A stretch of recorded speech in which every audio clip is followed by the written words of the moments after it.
பாடல் புத்தகத்திலே பாடல் எண் 240. நானும் என் வீட்டாருமோ என்றால் கர்த்தரையே சேவிப்போம், நீயும் சேவிப்பாயா? 240வது பாடல்.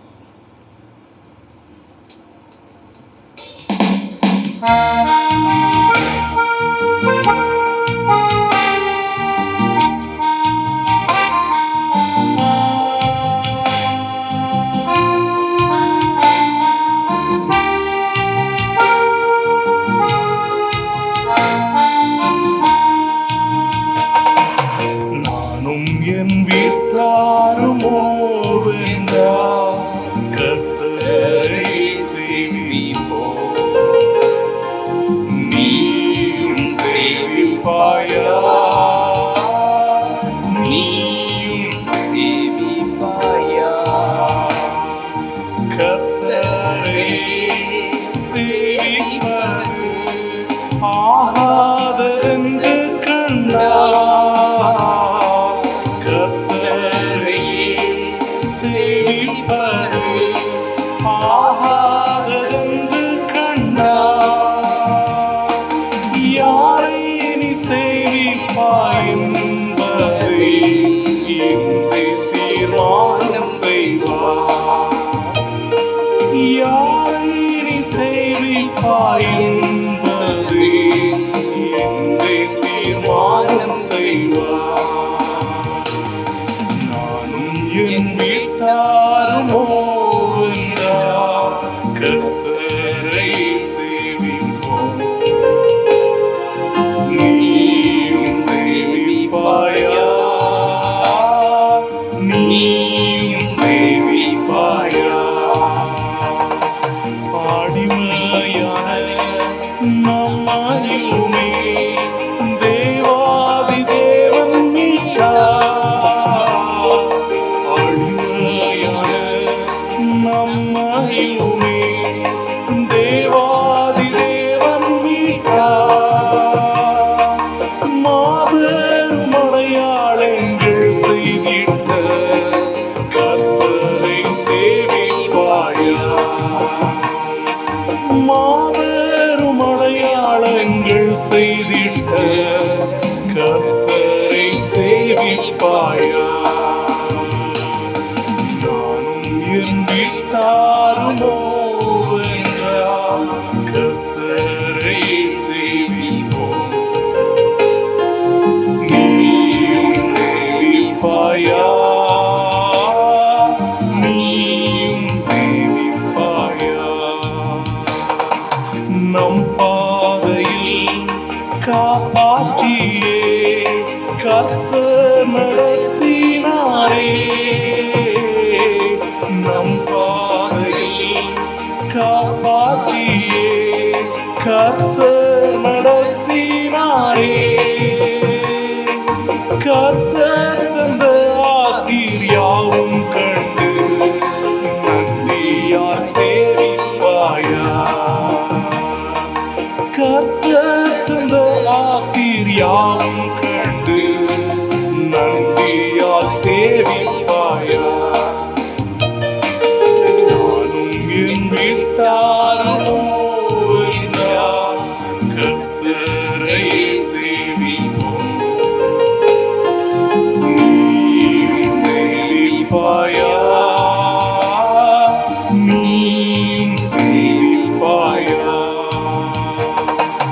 நன்மையான ஈவுகளை தேவாதி தேவன் தந்தார்.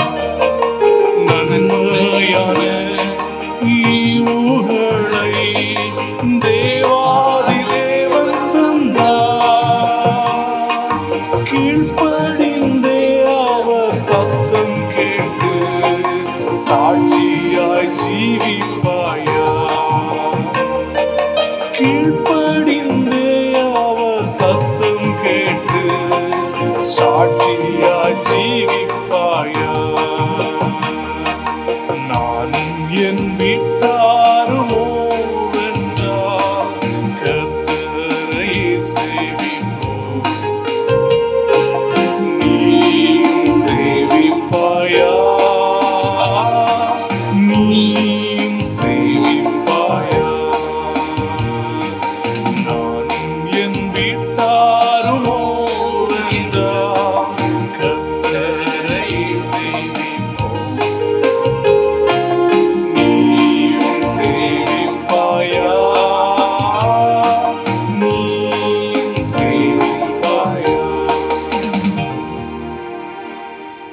திருத்துவ இறைவனின் திருநாமத்துக்கு துதியும் ஸ்தோத்திரமும் உண்டாவதாக. நாம் ஆண்டவரை துதித்து அவரை ஸ்தோத்தரித்து ஆராதிப்போமாக.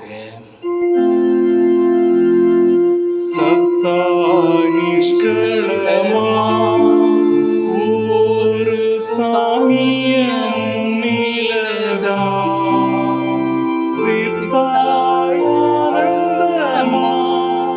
நீழ்கின்ற திருத்துவமே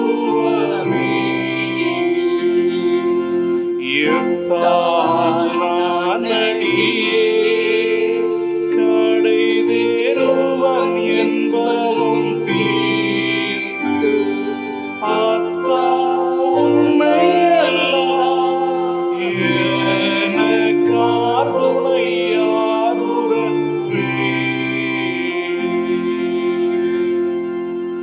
பூமியின் குடிகளே, எல்லாரும் கர்த்தரை கம்பீரமாய் பாடுங்கள். மகிழ்ச்சியோடே கர்த்தருக்கு ஆராதனை செய்து ஆனந்த சப்தத்தோடே அவர் சன்னதிக்கு முன் வாருங்கள். அவர் வாசல்களில் துதியோடும் அவர் பிரகாரங்களில் புகழ்ச்சியோடும் பிரவேசித்து அவரை துதித்து அவருடைய நாமத்தை ஸ்தோத்திரியுங்கள். நம்மை உண்டாக்கின கர்த்தருக்கு முன்பதாக நாம் பணிந்து குனிந்து முழங்கால் படியிடுவோம். வாருங்கள், ஆராதனைக்கு ஆரம்பமாக ஜெபம் செய்வோம். சர்வ வல்லமையும் மிகுந்த இரக்கம் உள்ள எங்கள் தேவாதி தேவனாகிய கர்த்தாவே, துதிக்கவும் ஸ்தோத்திரிக்கவும் ஆராதனை செய்வதற்கு உகந்த எங்கள் இறைவனை நாங்கள் துதிக்கிறோம். படைத்தவரே, பராமரிக்கிறவரே, பாதுகாக்கிறவரே, அனைத்து நன்மையினாலும் நிரப்புகிற எங்கள் திரியேக தெய்வமே, உமக்கு நாங்கள் நன்றி செலுத்துகிறோம். உம்மை துதிக்கிறோம், ஸ்தோத்திரிக்கிறோம்.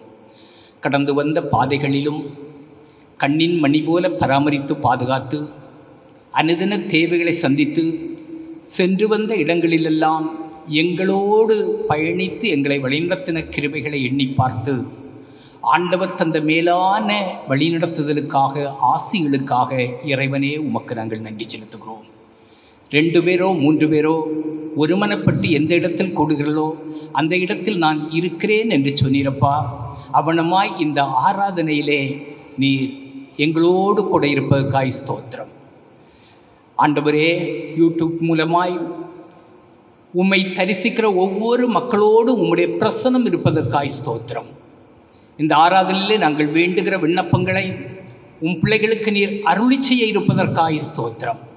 இந்த ஆராதனையில் நாங்கள் பாடுகிற பாடல்கள், வாசிக்கிற திருமறையின் சத்தியங்கள், வேண்டுகிற விண்ணப்பங்கள், கொடுக்கிற உம்முடைய வார்த்தைகளூடாய் உம் பிரசனத்தை நாங்கள் உணரவும், தொடர்ந்து உம்முடைய பிரசனத்துக்குள்ளே நாங்கள் வழிநடத்தப்படவும், ஆண்டவரே எங்களுடைய தேவைகளை நீர் நிறைவாய் சந்திக்க இந்த ஆராதனை எங்களுக்கு ஆசீர்வாதமாகவும் எங்களை வழிநடத்துகிற மன்னாவாகவும் இருக்க உம்முடைய வல்ல கரங்களிலே அர்ப்பணிக்கிறோம்.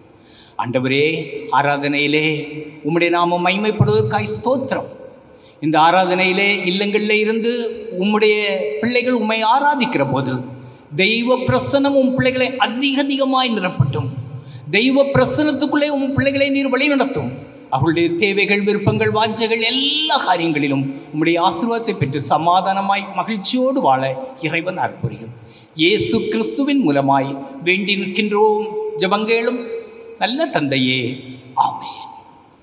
தொடர்ந்து தேவ நாம மகிமைக்காக ஞானப்பாடல் 48, வாரும் மா தேவனே உம்மை துதிக்கவே துணை செய்யும்.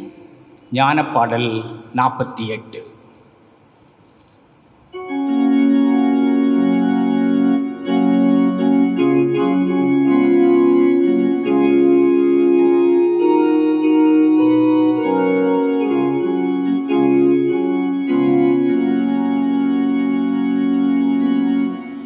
வாரும் மாதேவனே உம்மை துதிக்கவே துணை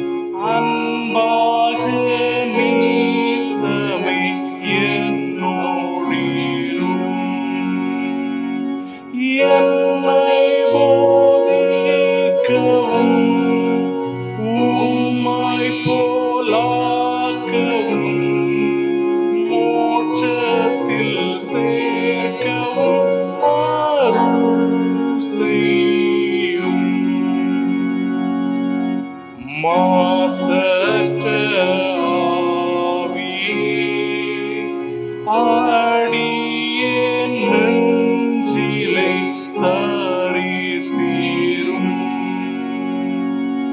என் ஆசை அறிவி கூரைவை நீக்குவி திருப்தி ஆகுவின் அன்பாக. திரியேக தேவனே நித்திய ஜீவனே உம்மாலேயே மானிடர் யாவரும் ஈகபரத்திலும் விரும்பும் பாக்கியம் கிடைக்குமே.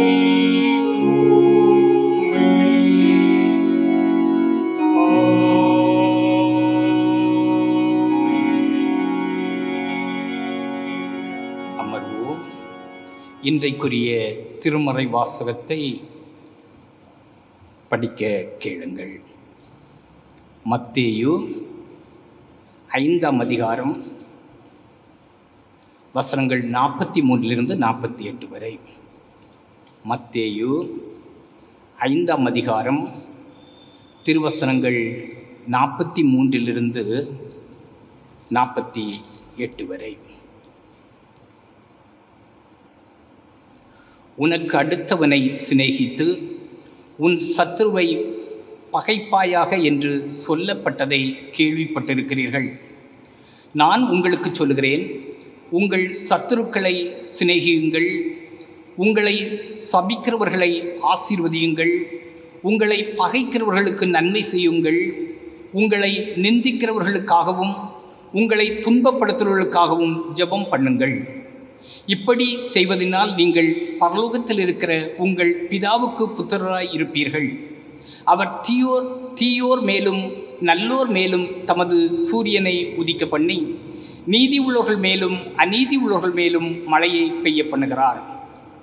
உங்களை சிநேகிக்கிறவர்களையே நீங்கள் சிநேகிப்பீர்களானால் உங்களுக்கு பலன் என்ன? ஆயக்காரரும் அப்படியே செய்கிறார்கள் அல்லவா? உங்கள் சகோதரரை மாத்திரம் வாழ்த்துவீர்களானால் நீங்கள் விசேஷித்து செய்கிறது என்ன? ஆயக்காரரும் அப்படி செய்கிறார்கள் அல்லவா? ஆகையால் பரலோகத்தில் இருக்கிற உங்கள் பிதா பூரண சர்க்குணராய் இருக்கிறது போல நீங்களும் பூரண சர்க்குணராய் இருக்க கடவீர்கள். பாட முடிந்தது. கிறிஸ்துவே உமக்கே மகிமை உண்டாவதாக. ஆண்டவராகிய இயேசு கிறிஸ்து கற்றுத்தந்த ஜெபத்தை நாம் அனைவரும் இணைந்து ஏறெடுப்போம். பரமண்டலத்தில் இருக்கிற எங்கள் பிதாவே, உம்முடைய நாமம் பரிசுத்தப்படுவதாக, உம்முடைய ராஜ்யம் வருவதாக, உம்முடைய சித்தம் பரமண்டலத்தில் செய்யப்படுவது போல பூமியிலும் செய்யப்படுவதாக.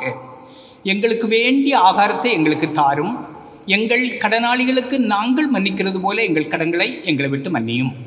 எங்களை சோதனைக்கு உட்பிரவேசிக்க செய்யாமல் தீமை நின்று ரட்சித்துக் கொள்ளும். ராஜ்யமும் வல்லமையும் மகிமையும் என்றென்றைக்கும் உம்முடையவைகளே. ஆமேன். நம்முடைய கரங்கள் இருக்கிற பாடல் புத்தகத்திலே பாடல் எண் 19 துதித்து பாடின பாத்திரமே, துதித்து பாடின பாத்திரமே என்ற பாடலை நாம் கரங்களை அடித்து எழுப்புதலோடு பாடுவோம்.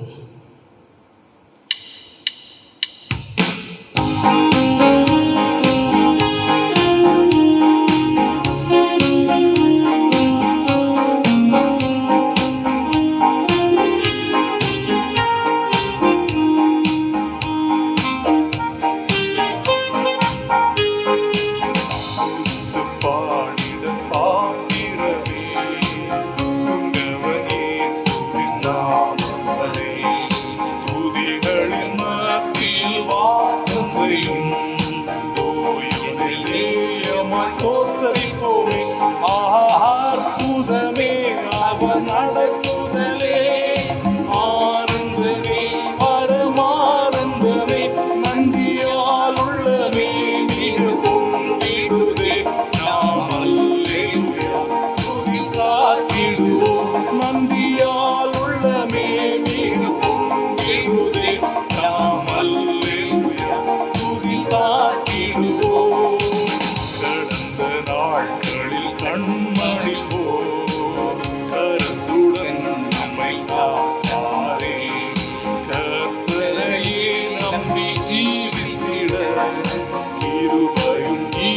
தந்ததா ஸ்தோத்தரிப்போமே. அற்புதமே அவர் நடத்துதலே, ஆனந்தமே பரமானந்தமே, நன்றியால் உள்ளமே மிக பொங்கிடுதே. நாம் அல்லேலூயா துதி சாற்றிடுவோம். நன்றியால் உள்ளமே மிக பொங்கிடுதே. நாம் அல்லேலூயா துதி சாற்றிடுவோம். அக்கினி ஊடாய் நடந்தாலும், ஆலியில் தண்ணீரை கடந்தாலும், சோதனையோ மிக பெருகினாலும், ஜெயம் நமக்கு இந்ததா ஸ்தோத்தரிப்போமே.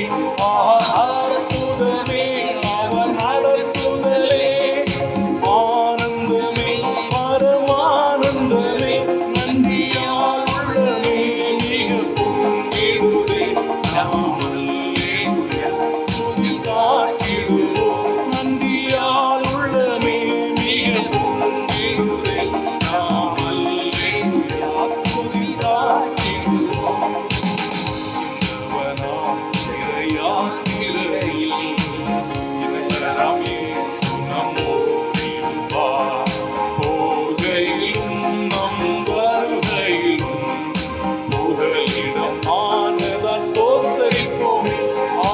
அற்புதமே அவர் நடத்துதலே, ஆனந்தமே பரமானந்தமே, நன்றியால் உள்ளமே மிக பொங்கிடுதே.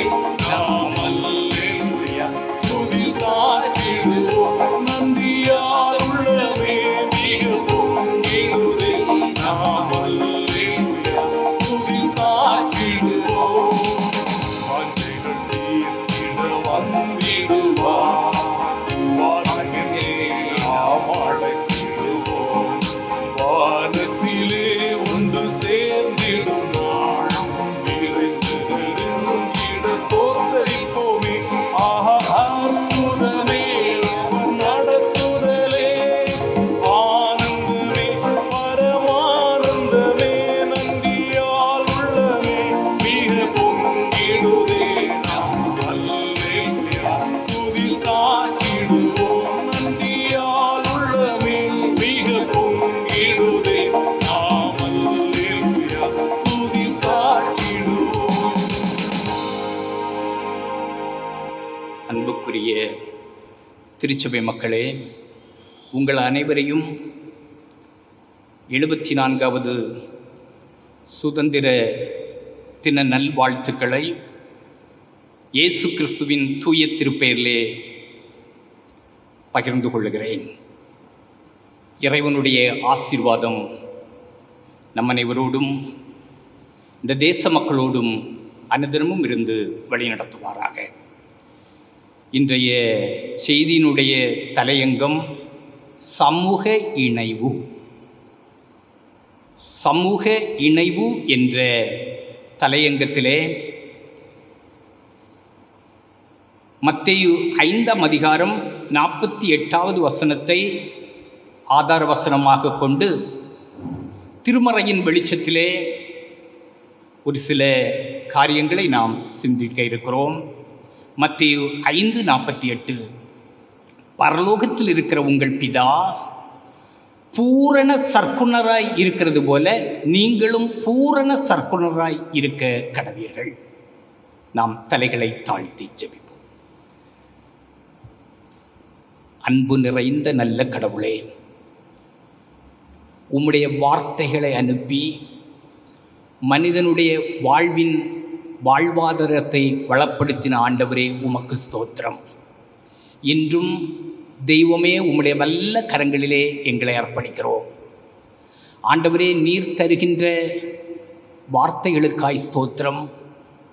உம்முடைய வார்த்தைகள் எங்களுக்கு வாழ்வாய் அமைய தூய ஆவியரின் துணையோடு நாங்கள் உம்முடைய வார்த்தைகளை கேட்டு இந்த வார்த்தைகளின்படி எங்களை நாங்கள் காத்து வழிநடத்தவும், சமூகத்திலும் திருச்சபைக்கும் நாங்கள் இணைவு உள்ளவர்களாய் வாழ இறைவன் எங்களுக்கு அருள் புரிவீராக.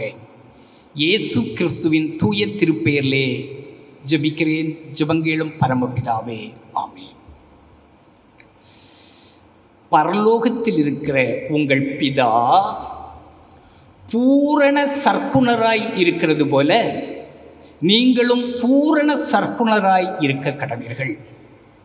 சுதந்திரம் என்பது ஒவ்வொரு குடிமகனுடைய பிறப்புரிமை.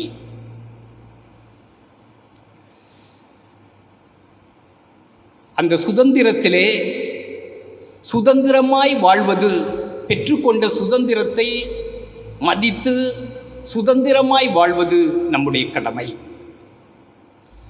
நம்முடைய மாவட்ட கவிஞர் கவிமணி தேசிய விநாயகம் பிள்ளையின் கவிதை வரி, தோட்டத்தில் மேயுது வெள்ளை பசு, அங்கே துள்ளி குதிக்குது கன்றுக்குட்டி, அம்மா எங்குது வெள்ளை பசு, உடன் அண்டையில் ஓடுது கன்றுக்குட்டி, நாவால் நக்குது வெள்ளை பசு, பாலை நன்றாய் குடிக்குது கன்றுக்குட்டி, முத்தம் கொடுக்குது வெள்ளை பசு, மடி முட்டி முட்டி குடிக்குது கன்றுக்குட்டி. ஆங்கிலேயருடைய ஆட்சி காலத்திலே ஆங்கிலேயருடைய அடக்குமுறைக்கும் அச்சுறுத்தலுக்கும் பயந்து குழந்தைகள் பாடல் போல மென்மையாக எழுதி சுதந்திர தாகத்தை மக்களுக்கு ஊட்டியது இந்த பாடல் என்று நான் கருதுகிறேன். காரணம், இந்திய தோட்டத்திலே மேயுது வெள்ளை பசு, இந்திய தோட்டத்திலே மேய வேண்டியது திராவிட பசு. இதனுடைய நிறம் கருப்பு அல்லது மாநிறம், சொல்லப்பட்டிருப்பதோ வெள்ளை பசு. இம்மண்ணில் அதன் குட்டி சுதந்திரமாய் துள்ளி குதிக்கிறது, பாலை நன்றாய் குடிக்கிறது கன்றுக்குட்டி. அது மட்டுமல்ல, மடி முட்டி முட்டி ஊற ஊற குடிக்கிறது பாலை. இந்திய தேசத்து வளங்கள் எல்லாம் ஊற ஊற அந்நியர்களால் உறிஞ்சப்படுகிறது. இப்படி சொல்ல வேண்டிய கருத்தை மிக மென்மையாக குழந்தை பாடலாக கவிமணி அவர்கள் மிக தெளிவாக சொல்லுகிறார். திருமறையிலும் மறைபொருள் வெளிப்பாட்டு இலக்கிய வகையை சார்ந்த தானியேல் வெளிப்படுத்துதல் புத்தகத்திலே சொல்ல வேண்டிய கருத்துக்களை நேரடியாக சொல்லாமல் மறைமுகமாக சொல்லப்பட்டிருப்பதை பார்க்க முடிகிறது. காரணம், பல இன்னல்களுக்கும் தொல்லைகளுக்கும் பயந்து இவனமாய் தானியேல் வெளிப்படுத்துதல் புத்தகம் மறைபொருள் வெளிப்பாட்டு இலக்கியமாய் சொல்லப்பட்டிருப்பதை நாம் பார்க்க முடிகிறது. தானியேல் புத்தகம் யூதர்கள் வேற்றினத்து அரசர்களால் ஒடுக்கப்பட்டு துன்பப்படுத்தப்பட்ட காலத்தில் எழுதப்பட்டது. இதில் வேற்றினத்து அரசர்களுடைய அழிவை நேரடியாக சொல்ல முடியாமல் உருவகங்கள் மூலமாகவும் காட்சிகள் மூலமாகவும் கையாளப்படுகிறது. அதாவது செம்மறியாடும் வெள்ளாடும் மோதிக்கொள்வதை காட்சி பொருளாக பயன்படுத்தி ஒரு அரசன் அழிகின்ற அழிவை நேரடியாக சொல்ல முடியாமல் காட்சிகளையும் உருவகங்களும் கையாளப்படுகிறது. இதே போல வெளிப்பாட்டு நூல் கிபி 54 68 ரோம மன்னன் காலத்திலே எழுதப்பட்டது. இந்த நூல் கிபி 54 68 நீரோ மன்னனுடைய காலத்தில் எழுதப்பட்டது. கிறிஸ்தவர்கள் பல துன்பத்துக்கு உள்ளாக்கப்பட்டார்கள். ஏனென்றால் தெய்வ அரச வழிபாடு இருந்தது. இங்கே சீசரை தெய்வமாக வழிபட வேண்டும். இதை கிறிஸ்தவர்கள் ஏற்றுக்கொள்ளவில்லை. வழிபடாத கிறிஸ்தவர்களை துன்பப்படுத்தினார்கள், ஏளனப்படுத்தினார்கள், பல இன்னல்களுக்கு ஆக்கப்பட்டார்கள். உரிமைகள் மறுக்கப்பட்டது, விலங்குகளுக்கு இவர்கள் உணவாக்கப்பட்டார்கள். இந்த துன்பப்படுத்தப்பட்ட காலத்திலே துயருற்ற இந்த கிறிஸ்தவர்கள் இயேசு கிறிஸ்துவில் கொண்ட நம்பிக்கையை விட்டு ஒருபோதும் அவர்கள் வெளியே செல்லக்கூடாது என்று சொல்லி நமக்குடைய வாழ்க்கையிலே, கிறிஸ்தவர்களுடைய வாழ்க்கையிலே நமக்கு அழிவு வராது என்பது உறுதி. இயேசு கிறிஸ்துவினுடைய 2வது வருகையின் போது நாம் வெற்றி பெறுவோம். அப்பொழுது கொடியவர்கள் அழிக்கப்படுவார்கள், கடவுளுடைய மக்களோ வெற்றி பெறுவார்கள் என்ற நம்பிக்கையை இயேசு கிறிஸ்துவில் கொண்ட விசுவாசத்திலே நீங்கள் தொடர்ந்து உறுதிப்பட வேண்டும் என்று சொல்லி இந்த வெளிப்பாட்டு இலக்கிய நூல்கள் எழுதப்பட்டது. இதற்காக பல அடையாளங்கள், காட்சிகள், எண்கள் மூலமாக இந்த செய்தி சொல்லப்படுவதை நாம் பார்க்கிறோம். இப்படி திருமறையிலே மறைபொருள் வெளிப்பாட்டு இலக்கியத்தை போல இந்த கவிமணி குழந்தைகள் பாடலாக மென்மையாக எழுதி அந்த கால சூழ்நிலைக்கு ஏற்ப, அந்த கால அடக்குமுறைக்கு ஏற்ப அவர் மக்களுக்கு சுதந்திர தாகத்தை ஏற்படுத்தினார் என்று நினைக்கிறேன். இப்படி பல தலைவர்களின் நல்ல தியாகம், அவர்களுடைய தூர பார்வை நாம் பெற்றிருக்கிற சுதந்திரம் என்பதிலே ஐயப்பாடில்லை. இன்று 74வது வருட சுதந்திர காற்றை சுவாசிக்கிற நாம் ஓர் யதார்த்தவாதியினுடைய ஆதங்கம், வெள்ளையனை வெளியேற்றினோம், ஆனால் இந்த மண்ணில் கொழுத்து வளர்கின்ற கொள்ளையர்களை வெளியேற்ற காணோம் என்பதே இந்த ஒரு யதார்த்தவாதியினுடைய ஏக்கமாய் காணப்படுகிறது. இந்தியாவை பொறுத்தவரையிலே உறவுகளுக்கு உரிய மரியாதை தந்து உறவுகளில் செழித்து வளர்கின்ற நாடு. எனவே தான் குடும்ப உறவுகள், சமூக உறவுகள் இன்னும் சிதையாமல் கட்டி காக்கப்படுகிறது. குடும்பங்களிலே இணைந்து வாழுகின்ற கணவன் மனைவி, வயது சென்ற பெற்றோரை கரிசனையுடன் கவனிக்கிற பிள்ளைகள், பிள்ளைகளுக்காக எதையும் தியாகம் செய்கின்ற நல்ல உள்ளம் கொண்ட பெற்றோர்கள். இப்படி நம்முடைய கலாச்சாரம் ஒரு சிறந்த மேன்மையான கலாச்சாரம் என்று சொல்வதிலே பெருமைப்பட்டு கொள்கிறோம். அதே நேரத்திலே மறுபுறம் சாத்தியமும் பொருளாதாரமும் மக்களை பிளவுபடுத்துகிறது. சுயநலவாதிகள் எடுத்துக்கொண்ட ஆயுதம் இந்த சாத்தியவாதமும் பொருளாதாரமும் மக்களை பிளவுபடுத்துவதற்கு சுயநலவாதிகள் எடுத்துக்கொண்ட ஆயுதம்.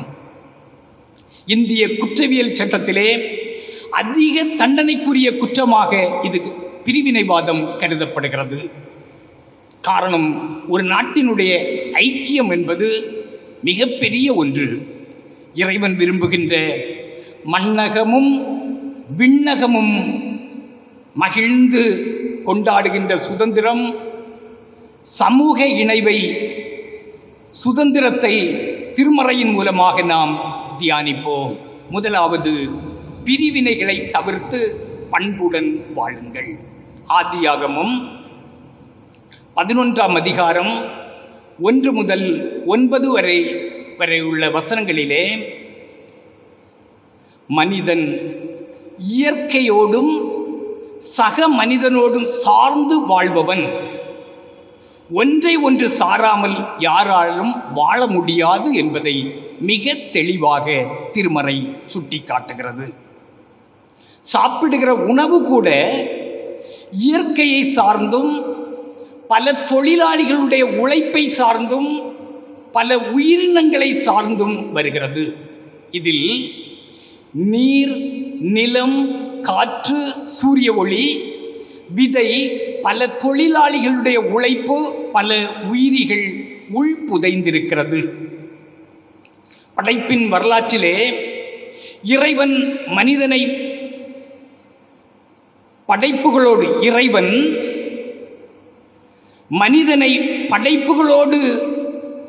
ஒன்றை ஒன்று சார்ந்து வாழ படைத்தார்.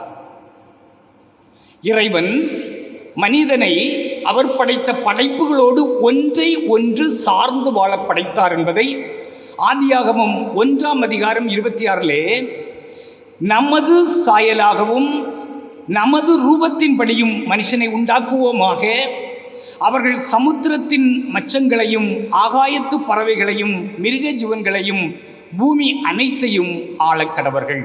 இது அடிமைத்தனத்தின் நுகம் அல்ல, வளர்ச்சியின் ஆளுகை. இறைவன் ஒன்றை ஒன்று அடிமைப்படுத்தி ஆள கட்டளை சொல்லவில்லை. ஒன்றை ஒன்று வளப்படுத்தி ஒன்றை ஒன்று சார்ந்து நீங்கள் வளர வேண்டும் என்று ஆண்டவர் விரும்புகிறார். ஒருவரை ஒருவர் சார்ந்து வாழ்வது நன்மையை பெறவே என்பதிலே எந்த சந்தேகமுமே இல்லை.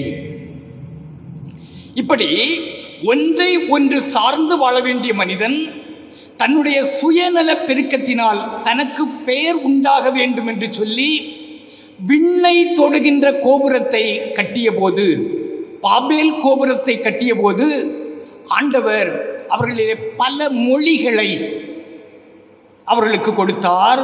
எனவே மொழியில் குழப்பத்தை உருவாக்கிய போது அவர்கள் சிதறண்டு போகச் செய்தார். ஒரே மொழி, ஒரே இனம் சிறந்ததென கருதப்பட்டாலும் வேற்றுமையில் ஒற்றுமையோடு வாழ வேண்டும் என்பது இறைவனுடைய சித்தம். இந்தியாவின் முதல் ஜனாதிபதியான டாக்டர் ராதாகிருஷ்ணன் அவர்கள் இந்திய கலாச்சாரம் அழகிய வானவில்லை போல பல வண்ணங்களை கொண்டது என்று சொல்லுகிறார். திருமறை வானவில் அழிவின் அடையாளம் அல்ல, அது நம்பிக்கையின் அடையாளம் என்று சொல்லுகிறது. இந்த நம்பிக்கையில் மக்களை வழிநடத்துவது திருச்சபை. திருமறை சொல்லுகின்ற இந்த நம்பிக்கையின் அடையாளத்திலே மக்களை சமூக இணைவோடு வழிநடத்த வேண்டியது திருச்சபை. கிறிஸ்து என்ற நேர்கோட்டிலே ஜாதி, சமயம், மொழி, கலாச்சாரம் கடந்து அனைவரையும் ஒன்றிணைப்பது திருச்சபை. இதிலே கிறிஸ்து தலைவர். இதிலே மேலோங்கி நிற்க வேண்டியது அன்பு. இதிலே கிறிஸ்து தலைவர், மேலோங்கி நிற்க வேண்டியது அன்பு. தூய பவுல் சொல்லும்போது, அடிமை என்றும் இல்லை, ஆண்டான் என்றும் இல்லை, ஆண் என்றும் இல்லை, பெண் என்றும் இல்லை, நாம் எல்லாரும் கிறிஸ்து இயேசுவுக்குள் இருக்கிறோம் என்று சொல்லுகிறார். மகாகவி பாரதியாரினுடைய பாடல் வரிகள் சமூக இணைவுக்கு மிக சிறப்பாக வித்திடுகிறது. எங்கள் வீட்டில் வளரும் வெள்ளை நிற பூனை பெற்றெடுத்த குட்டிகளின் பெயருக்கு ஒரு நிறம், சாம்பல் நிறம் ஒரு குட்டி, கரும் சாந்து நிறம் ஒரு குட்டி, பாம்பின் நிறம் ஒரு குட்டி, வெள்ளை பாலின் நிறம் ஒரு குட்டி. எந்த நிறமாய் இருந்தாலும் அவை யாவும் ஒரே தரம் அன்றோ என்று சொல்லுகிறார். அதாவது இந்த நிறம் சிறந்ததென்றும் இன்னொரு நிறம் ஏற்றம் பெற்றது, உயர்ந்தது என்று சொல்லலாமோ என்று வினா எழுப்புகிறார். வண்ணங்கள், நிறங்கள் வேற்றுமைப்பட்டால் அதில் மானுடர் வேற்றுமை இல்லை என்று சொல்லுகிறார். எல்லாரும் மனிதர்கள் என்ற மனிதநேய சிந்தனையோடு பிரிவினைகளை தகர்த்து அல்லது பிரிவினைகளை தவிர்த்து பண்புடன் வாழ்வோமையானால் அந்த சமூகம் வளம் பெறும், அந்த தேசம் வளம் பெறும், அந்த இல்லம் வளம் பெறும் என்பதிலே எந்த விதமான சந்தேகமும் இல்லை. 1 கொரிந்தியர் 1ஆம் அதிகாரம் 12-13 நான் பவுலை சார்ந்தவன், நான் அப்பல்லோவை சார்ந்தவன், நான் கேபாவை சார்ந்தவன், நான் கிறிஸ்துவை சார்ந்தவன் என பிரிவுகள் வந்தபோது இந்த பிரிவினைகளிலிருந்து விசுவாசிகளை கிறிஸ்துவுக்குள் ஒன்றாய் இணைத்த விதம் 1 கொரிந்தியர் 1ஆம் அதிகாரம் 13 கிறிஸ்து பிரிந்திருக்கிறாரா? பவுலா உங்களுக்காக சிலுவையில் அறையப்பட்டார், பவுலின் நாமத்தினாலா ஞானஸ்நானம் பெற்றீர்கள் என்ற கேள்வியை எழுப்பி விசுவாசிகளின் சிந்தனைகளை தூண்டுகிற விதத்திலே விசுவாசிகளை எல்லாம் கடவுளுக்கு நேராக ஒருமைப்படுத்தின விதம் மிக சிறந்த ஒன்றாக காணப்படுகிறது. 1 கொரிந்தியர் 3:11 அவர் அதுக்கு ஒரு நல்ல விடையை விளக்கமாக கொடுக்கிறார். போடப்பட்டிருக்கிற அஸ்திவாரமாகிய இயேசு கிறிஸ்துவை அல்லாமல் வேறே அஸ்திவாரத்தை போட ஒருவராலும் கூடாது என்று சொல்கிறார். போடப்பட்டிருக்கிற அஸ்திவாரம் இயேசு கிறிஸ்து. இந்த அஸ்திவாரத்திலே கட்டப்படுவது திருச்சபை. எனவே இந்த இயேசு கிறிஸ்துவின் அஸ்திவாரத்திலே நாம் திருச்சபையை கட்ட வேண்டும் என்று மிக தெளிவாய் சொல்கிறார். எனவே பிரிவினையை தவிர்த்து இயேசு கிறிஸ்துவில் நம்பிக்கையோடு அவரின் பண்புகளை வெளிப்படுத்தி வாழ்வதே திருச்சபையினுடைய உயர்ந்த லட்சியம். இதுவே சமூக இணைவுக்கு மிக முக்கியமான ஒன்று. இன்று திருச்சபையினுடைய நிலை என்ன? கொஞ்சம் நாம் சிந்தித்து பார்க்க கடமைப்பட்டிருக்க வேண்டும். இன்றைய திருச்சபையினுடைய நிலை என்ன? குழப்பங்கள், பிரிவினைவாதங்கள். ஏன் என்று ஆதி திருச்சபையினுடைய கொள்கையையும் கோட்பாட்டையும் அவர்கள் ஒருமனப்பட்டவர்களாய் தேவாலயத்தில் அனுதினமும் தரித்து வீடுகள் தோறும் அப்பம் விட்டு மகிழ்ச்சியோடு கபடமற்ற இருதயத்தோடு அவர்கள் தேவனை துதித்து எல்லாரிடமும் தயவு பெற்றிருந்தார்கள். அப்போஸ்தலர் 2:46 என்று அந்த ஆதி திருச்சபையின் கொள்கையையும் கோட்பாட்டையும் விட்டு தனக்கு ஒவ்வொரு கொள்கையும் கோட்பாட்டையும் திருச்சபை பெற்றதோ அன்றோடு திருச்சபையின் பிளவுக்கு இதுவே காரணம் என்பதிலே எந்த சந்தேகமுமே இல்லை. எனவே திருப்பியும் திருச்சபையை நாம் ஒன்றிணைக்க வேண்டுமென்றால் நமக்குள் ஒரு மனம், ஒற்றுமை, பகிர்வு, கபடற்ற உள்ளம் என்னும் தயவு, தேவனை துதித்து ஸ்தோத்திரிப்பதிலே இத்தகைய நல்ல பண்புகள் இருந்தால் மட்டுமே திருச்சபை என்னும் நல்ல நிலைமையிலே உயர்வாய் ஏற்படும் என்பதிலே எந்த விதமான சந்தேகமும் இல்லை. 2வது, பகை தவிர்த்து பரிவுடன் வாழுங்கள்.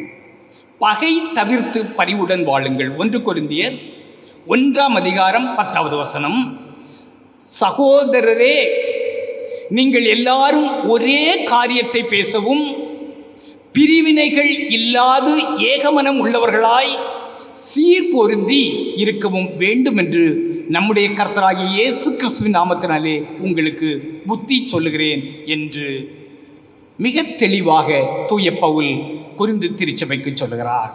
இன்று சிறு பிரச்சனைகளில் கூட ஒரு மனிதன் தன்னுடைய மாநிலத்திலோ அல்லது இன்னொரு மாநிலத்திலேயோ உயிரை பணயம் வைத்து தான் வாழுகின்ற சூழ்நிலை ஏற்படுகிறது. இன்றைக்கு கூட நம்முடைய மாவட்டத்திலே மத பிரச்சனை என்று ஒன்று வந்துவிட்டால் பெரும்பான்மை சிறுபான்மை சமூகத்தினுடைய நிலை என்ன என்பது கேள்விக்குறி. முல்லை பெரியாறு பிரச்சனை மலையாளியா தமிழனா? காவிரி பிரச்சனை கன்னடனா அல்லது தமிழனா? கொஞ்சம் சிந்தித்து பாருங்க. ஒரு மாநிலத்தின் நிலவளம் அல்லது ஒரு மாநிலத்தின் நீர் வளத்தின் மூலமாய் இன்னொரு மாநிலத்தினுடைய நிலவளத்தை பெருக்கி அந்த மாநிலத்தில் நிலவளத்தின் மூலமாய் கிடைக்கின்ற நன்மைகளை அல்லது கிடைக்கின்ற உணவு தானியம் இந்த தேசத்துக்கு முழுமைக்கும் பயன்படுகிறது. ஒரு மாநிலத்தினுடைய நீர் வளத்தை கொண்டு பிரிதொரு மாநிலத்தினுடைய நிலவளத்தை பெருக்கி அந்த நிலவளத்தின் மூலமாய் கிடைக்கிற நன்மை இந்த தேசம் முழுமைக்கும் செல்கிறது. ஏன் இந்த வேண்டா தர்க்கம்? கொஞ்சம் சிந்தித்து பாருங்க. இன்றைக்கு சின்ன பிரச்சனைகள் கூட ஒரு மாநிலத்தவன் தன் மாநிலத்திலே உயிரை பணயம் வைத்து வாழுகின்ற சூழ்நிலை, பிற மாநிலத்திலே அதே போல உயிரை பணயம் வைத்து வாழ்கின்ற சூழ்நிலை. ஏன் இந்த வேண்டாத பிரச்சனைகள், தர்க்கங்கள், கொலைகள், இப்படி அர்த்தமற்ற செயல்பாடுகள் காணப்படுகிறது. 2 தீமோத்தேயு 2ஆம் அதிகாரம் 23 புத்தியீனமும் அயுத்தமுமான தர்க்கங்கள் சண்டைகளை பிறப்பிக்கும் என்று அறிந்து அவைகளுக்கு விலகியிரு என்று சொல்லுகிறார். புத்தியீனமும் அயுத்தமான தர்க்கங்கள் சண்டைகளை பிறப்பிக்கும் என்று அறிந்து அவைகளுக்கு விலகியிரு என்று சொல்லுகிறார். ஒரு பெரிய வீட்டிலே பொன் வெள்ளி கலங்களும் மட்டுமல்லாது மண் மற்றும் மரத்தால் ஆன கலங்களும் உள்ளது போன்று சமூகத்திலே மொழி, நிறம், கலாச்சாரத்திலே வேறுபட்ட மக்களும் உண்டு.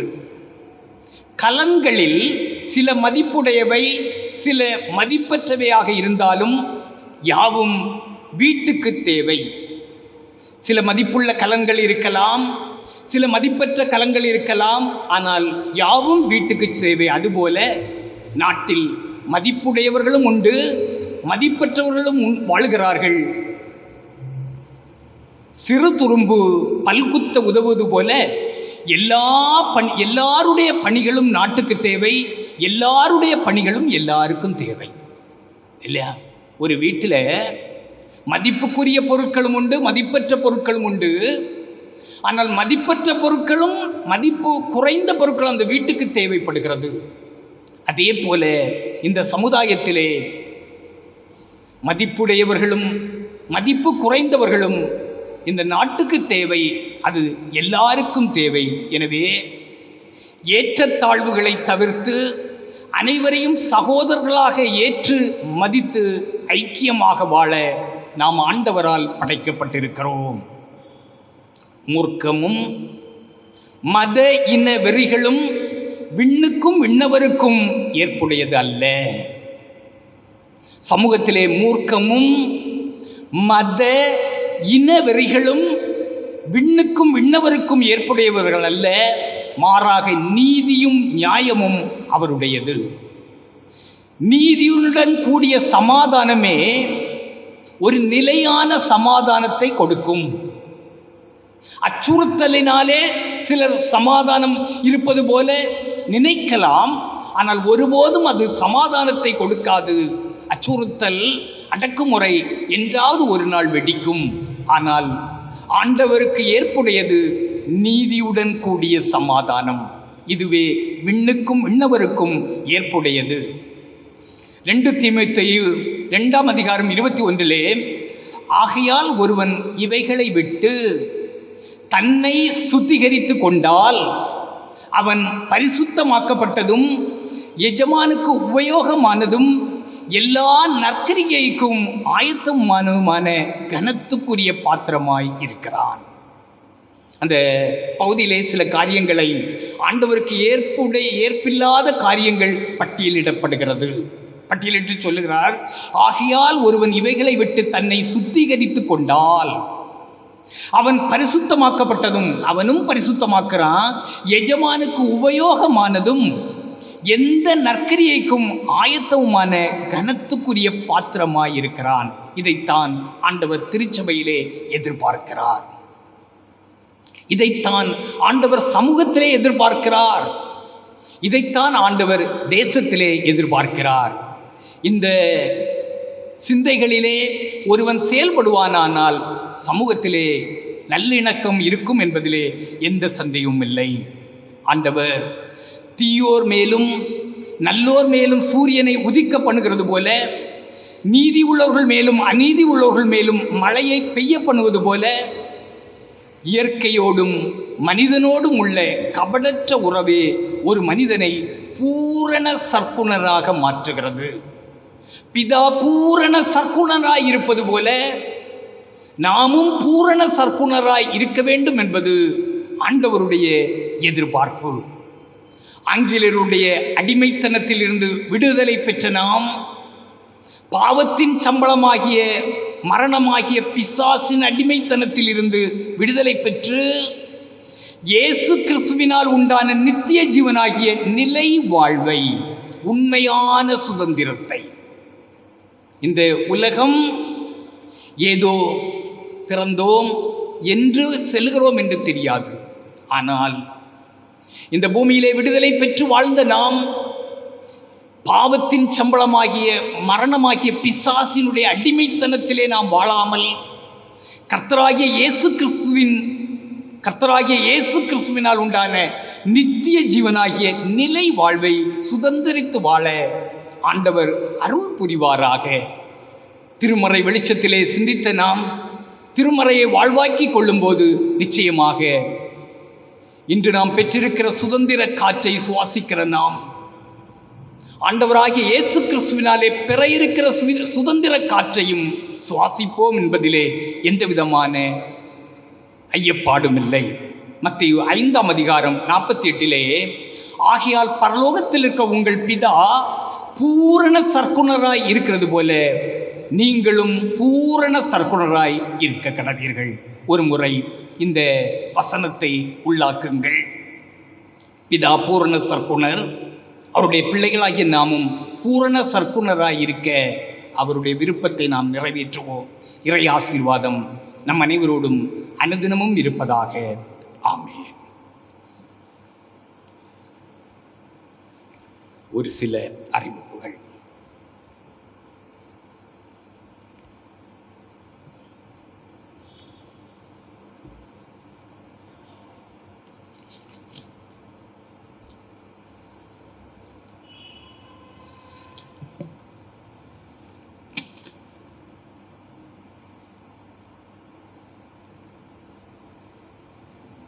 நம்முடைய நீங்கள் கொடுத்த காணிக்கைகள், அதாவது ஏப்ரல், மே, ஜூன் மாத வரவு செலவுகள் எல்லாம் நாம் அப்ரூவ் செய்யப்பட்டு நோட்டீஸ் போர்டில் ஒட்டப்பட்டிருக்கிறது.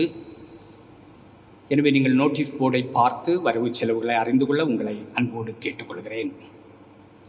மிஷன் வீட்டினுடைய காங்கிரீட் பணியை நாம் இணைந்து முடித்திருக்கிறோம், பாராட்டுவதற்குரியது. கமிட்டியின் சார்பாக திருச்சி மக்களை பாராட்டுகிறேன். கமிட்டியினருடைய ஓயாத நல்ல ஒத்துழைப்புக்காக கமிட்டி அங்கத்தினர்களை நான் திருச்சபையின் சார்பாக பாராட்டுகிறேன். இன்னும் இந்த காங்கிரீட் போடுகிற நேரத்திலே பலர், நம்முடைய திருச்சபையிலிருந்து பலர் வந்து நல்ல உதவிகள், ஒத்தாசைகளை செய்தீர்கள். அனைவருக்கும் வாழ்த்துக்களை தெரிவித்துக் கொள்கின்றேன். தொடர்ந்து இந்த மிஷன் வீடு பணி கட்டி முடிக்க திருச்சபை மக்கள் முழு ஆதரவு தர உங்களை அன்போடு கேட்டுக்கொள்கிறேன். இன்னும் இந்த காலத்திலே நீங்கள் தருகிற உதாரத்துவமான காணிக்கைக்காக நன்றி செலுத்துகிறேன். ஸ்தோத்திர காணிக்கை, இன்னும் மிஷன் வீட்டுக்கான சிறப்பு காணிக்கை, இன்னும் நற்செய்தி பணிக்கான காணிக்கைகளை நீங்கள் தந்து கொண்டிருக்கிறீர்கள். உங்களை பாராட்டுகிறேன். கடவுள் நிச்சயமாய் உங்களை இதற்குரிய நன்மையினாலே நிரப்புவார் என்பதிலே எந்த விதமான சந்தேகமும் இல்லை. இன்னும் நீங்கள் நம்முடைய இல்லத்தை கட்டி முடிக்க வேண்டும். தொடர்ந்து இதற்கு முழு ஆதரவு தர உங்களை அன்போடு கேட்டுக்கொள்கின்றேன்.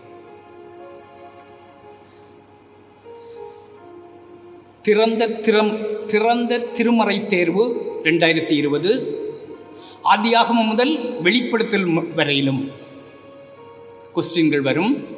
நம்முடைய இல்லத்தில் இருந்து திருமறையை பார்த்து நீங்கள் சரியான விடையை எழுதி கொடுக்கலாம். எனவே இதற்காக இந்த தேர்வு கட்டணமாக ரூபாய் 50, விண்ணப்ப படிவம் வந்து சேர வேண்டிய நாள் கடைசி நாள் 31/8/2020. என்னுடைய தொலைபேசி நம்பரை, செல் நம்பரை நான் தருகிறேன்.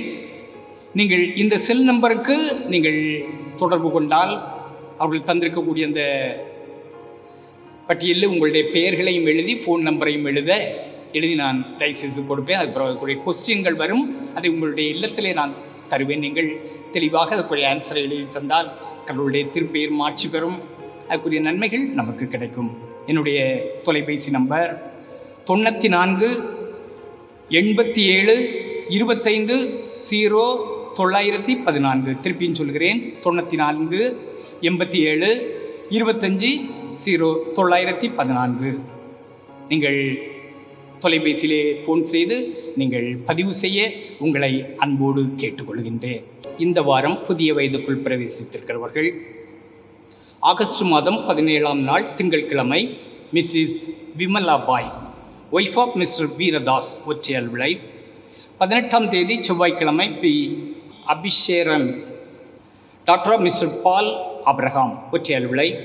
19ஆம் தேதி புதன்கிழமை A +C, daughter of Mr Alvin Bright, Madhavapuram. 20ஆம் தேதி வியாழக்கிழமை மிஸ்டர் டி சார்லஸ் ஒற்றையாளை தொடர்ந்து கடவுளுடைய நாமும் மகிமைப்பட நிறைவு பாடலாக கீர்த்தனை 385 ஆண்டவரின் நாமத்தை ஈண்டு போற்றுவேன், அவர் ஆளுகையின் நீதி அன்பின் வாழி சாற்றுவேன். கீர்த்தனை 385.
புதிய வயது ஆசீர்வாதத்திற்காகவும் வாழ்த்துதலுக்காகவும் ஜெபித்து இந்த ஆராதனைக்கு நிறைவு செய்வோம். ஜெபம் செய்வோம். அன்பு நிறைந்த நல்ல கடவுளே, புதிய புதிய வயதையும் புதிய புதிய வாழ்க்கை தரத்தையும் அமைத்து தருகிறவரே உமக்கு ஸ்தோத்திரம். இந்த வாரம் புதிய வயதுக்குள் பிரவேசித்திருக்கிறவர்களுடைய பெயர்களை உம்முடைய சமூகத்திலே அர்ப்பணித்தேன். ஆண்டவரே, உம் பிள்ளைகளை நீர் ஆசீர்வதியும். இவருடைய புதிய வயது நன்மையும் மேன்மையும் ஆசி நிறைந்த காலங்களாய் அமையட்டும் அப்பா. இன்னும் 74வது சுதந்திர தினத்தை நாங்கள் சிறப்பாய் கொண்டாடவும், இந்த தேசத்தின் சமூக இணக்கத்திலே எங்களையும் நாங்கள் இணைத்து கொள்ள ஆண்டவர் கிருபை செய்தீர். இந்த தேச தலைவர்களுக்காக நாங்கள் ஜெபிக்கின்றோம். தேச தலைவர்கள் இந்த தேசத்தை மிக சிறப்பாக வழிநடத்தவும், ஆண்டவரே, எந்த ஏற்றத்தாழ்வுகளும் இல்லாமல் நீதியாகவும் அன்போடும் மக்களை நடத்த ஆண்டவர் அருள் புரிவீராக. தேச தலைவர்களையும் நீர் காத்து கொள்வீராக. எங்களுடைய தேசத்தின் பாராளுமன்ற பிரதிநிதிகளுக்காக நாங்கள் ஜெபிக்கின்றோம். கடவுளே, உம் பிள்ளைகளை உம்முடைய கையின் கருவியாய் எடுத்து பயன்படுத்தும். எனும் அதே போல சட்டமன்ற பிரதிநிதிகளுக்காக நாங்கள் ஜெபிக்கின்றோம். ஆண்டவரே, இவர்களையும் உம்முடைய கையின் கருவியாய் எடுத்து பயன்படுத்தும். இந்த கால சூழ்நிலைகளிலே பலர் கொரோனா வைரஸினாலே பாதிக்கப்பட்டிருக்கிறார்கள். எங்கள் மாவட்டத்தினுடைய பாராளுமன்ற பிரதிநிதியும் பாதிக்கப்பட்டிருக்கிறார்கள், அவருடைய துணைவியும் பாதிக்கப்பட்டிருக்கிறார்கள். ஆண்டவர் அவர்களுக்கும் நல்ல சுகத்தை தாரும். தேச தலைவர்களை கர்த்தர் தொடர்ந்து காத்து, ஆண்டவர் எல்லா சமூக மக்களையும் ஒன்றிணைத்து மிக சிறப்பாக இந்த தேசத்தை நடத்த ஆண்டவர் அருள் புரிய உம்மை நோக்கி நாங்கள் மன்றாடுகிறோம். இந்த தேசத்தை காக்கிற இராணுவ வீரர்களுக்காகவும் காவல்துறையிலே பணி செய்கிற மக்களுக்காகவும் நாங்கள் ஜெபிக்கின்றோம். கடவுள், இவர்களையும் நீர் பாதுகாத்து கொள்ளவும், தேசத்தின் வளர்ச்சியிலும் பாதுகாவலிலும் உம் பிள்ளைகள் எடுக்கிற முயற்சிகளில் உம்முடைய ஆசீர்வாதம் நிறைவாக இருக்கட்டும். இன்னும் ஆண்டவரே, இந்த ஆராதனைக்காக கடவுளுக்கு நாங்கள் நன்றி செலுத்துகிறோம். ஆராதனையிலும் இல்லத்தில் இருந்து தெய்வத்தினுடைய நாமத்தை மகிமைப்படுத்தவும், ஆராதனையில் இணைந்து கடவுளே, உம் பிள்ளைகளும் தங்களுடைய தேவைகளுக்காக வேண்டுதல் செய்யும்போது கர்த்தர் அனைத்து குடும்ப மக்களையும் நீர் ஆசீர்வதியும். எங்களுடைய குடும்ப மக்களை கர்த்தர் காத்துக்கொள்ளும். குறிப்பாக இந்த காலகட்டங்களிலே பொருளாதாரத்திலே மிகவும் பின்தங்கி காணப்படுவதை நீர் பார்க்கிறீர் சுவாமி. இந்த காலகட்டங்கள் நீங்கி எல்லா மக்களும் சேமமாய் சமாதானமாய் மகிழ்ச்சியோடு வாழ்கின்ற ஒரு நல்ல காலகட்டங்களுக்கு நேராய் நீர் வழி நடத்த உம்மை நோக்கி நாங்கள் மன்றாடுகிறோம். குறிப்பாக கொரோனாவின் போராட்டத்திலிருந்து மக்களை காப்பாற்றுவீராக. இன்றைக்கும் இந்த தொழுகையிலே யூடியூப் மூலமாக செய்திகளை மக்களுக்கு கொடுத்து இதற்காக உழைக்கிற அருமையான தம்பி உம்முடைய கரத்தில் ஒப்படைக்கிறேன். கர்த்தர் இவர்களை ஆசீர்வதியும். இன்னும் ஆண்டவரே, கொயர் மாஸ்டரோடு உம்முடைய கரம் இருக்கட்டும். இன்னும் ஆண்டவரே, கோயில் பிள்ளையோடு உம்முடைய கரம் இருக்கட்டும். இன்னும் ஆண்டவரே, கமிட்டி அங்கத்தினர்களோடும் திருச்சபை மக்களோடும் உம்முடைய கரம் இருந்து எல்லாரையும் நீர் காத்து நல்ல சுகம் வெள்ளன் ஆரோக்கியத்தோடு வழிநடத்த உம்மை நோக்கி நாங்கள் மன்றாடுகிறோம். குறிப்பாக ஆண்டவரே, இயற்கை சேதங்கள் அதிகமாய் காணப்படுகிறது. இந்த இயற்கை சேதங்களிலிருந்து மக்களை காத்து கொள்வீராக. என்னும் மாற்றுத்திறனாளிகளுக்காக, ஏழை எளிய மக்களுக்காக, கைவிடப்பட்ட மக்களுக்காக நாங்கள் ஜெபிக்கின்றோம். அவர்களையும் கடவுள் காத்து வழிநடத்தும். அவர்களுடைய தேவைகளை சந்தியும். வெளியிடங்களிலும் வெளிநாடுகளிலும் வசிக்கிற மக்களோடு உம்முடைய கரம் கூட இருக்கட்டும். தேசத்தின் அனைத்து மாநிலங்களையும் உம்முடைய கரத்தில் ஒப்படைக்கிறோம். அனைத்து மாநிலங்களிலும் வாழுகிற மக்களை கர்த்தர் காத்து கொள்ளவும், இந்த கொரோனா வைரஸிலிருந்து மக்களை நீர் காக்க மன்றாடுகிறோம். குறிப்பாக டாக்டர்மார்களுக்காக, தாதிமார்களுக்காக, தூய்மை பணியாளர்களுக்காக, ஆண்டவரே, மருத்துவ சம்பந்தமான ஆம்புலன்ஸ் ஓட்டுகிறவர்களுக்காக, இப்படி மருத்துவ சம்பந்தமான படிச்சுக்கிற அனைவரையும் உம்முடைய கரத்தில் ஒப்படைக்கிறோம். தெய்வம் தாமே உம் பிள்ளைகளை காத்து சிறப்பாய் வழிநடத்தி ஆசீர்வதியும். வருகின்ற காலங்கள் நல்ல செய்தியின் காலங்களாக, நன்மை நிறைந்த காலங்களாக, ஒவ்வொருவரும் செய்கிற தொழில் வளங்களை ஆசீர்வதித்து பொருளாதார உயர்வுகளை தந்து, அருமையாய் நீர் எங்களுக்கு தந்திருக்கிற சிறு குழந்தைகள் முதல் பெரியோர் வரை அனைவரையும் நீர் ஆசீர்வதிக்க உம்மை நோக்கி மன்றாடுகிறோம். வருகின்ற நாளில் எங்கள் திருச்சபையிலே, எங்கள் குடும்பத்திலே குடும்பத்திலே நடைபெறுகின்ற திருமண காரியத்துக்காக நாங்கள் ஜெபிக்கின்றோம். கடவுள் உம் பிள்ளைகளை பக்குவப்படுத்தும். இதற்குரிய எல்லா வசதிகளிலும் வாய்ப்புகளிலும் உம்முடைய வல்ல கரங்களிலிருந்து வழி நடத்தட்டும். என்னும் திருமணத்துக்காய் எதிர்பார்க்கிற வயது வந்த பிள்ளைகளுக்கும் ஏற்ற துணைவியை நீர் தெரிவு செய்து குடும்ப வாழ்வுக்கினராய் பிரவேசிக்கிற நல்ல பாக்கியத்தை பெற்றுக்கொள்ள கிருபை தாரும். குழந்தை செல்வத்துக்காய் எதிர்பார்க்கிற பிள்ளைகளுக்கு ஆண்டவர் இறங்கி குழந்தை செல்வங்களை அருளி செய்யும். படிக்கிற பிள்ளைகளை ஆசீர்வதியும். வேலைவாய்ப்புக்காய் எதிர்பார்க்கிற பிள்ளைகளுக்கு நல்ல வேலைவாய்ப்புகள் அருளி செய்யும். எல்லாரையும் கர்த்தர் ஆசீர்வதியும். இன்னும் எங்களுடைய ஆதீனத்துக்காக, சேகரங்களுக்காக, என்னும் ஆண்டவரே பாஸ்டேட்டுகளுக்காக, என்னும் திருச்சபைக்காக நாங்கள் ஜெபிக்கிறோம். எல்லா மக்களோடும் உம்முடைய கரம் கூட இருக்கட்டும். இயேசு கிறிஸ்துவின் தூய திருப்பெயரிலே வேண்டுதல் செய்கிறோம். ஜெபங்கேளும் பரமபிதாவே, ஆமென். ஒன்றாக ஆட்சி செய்கிற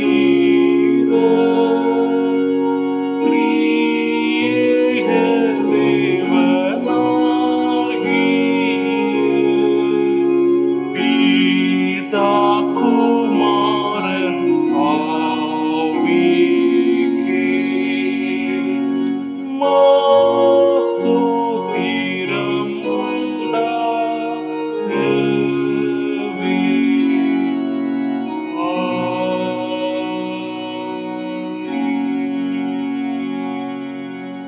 ஆண்டவர் உங்களை ஆசீர்வதித்து உங்களை காக்க கடவர்.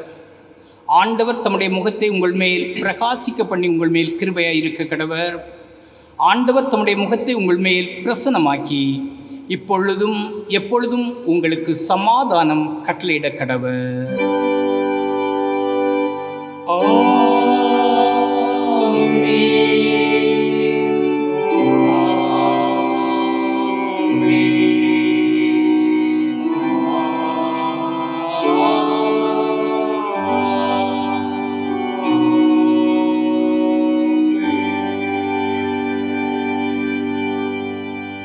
கர்த்தர் உங்களோடு இருப்பாராக. சமாதானத்தோடே சென்று வாருங்கள். கர்த்தருடைய நாமத்தினாலே ஆமென்.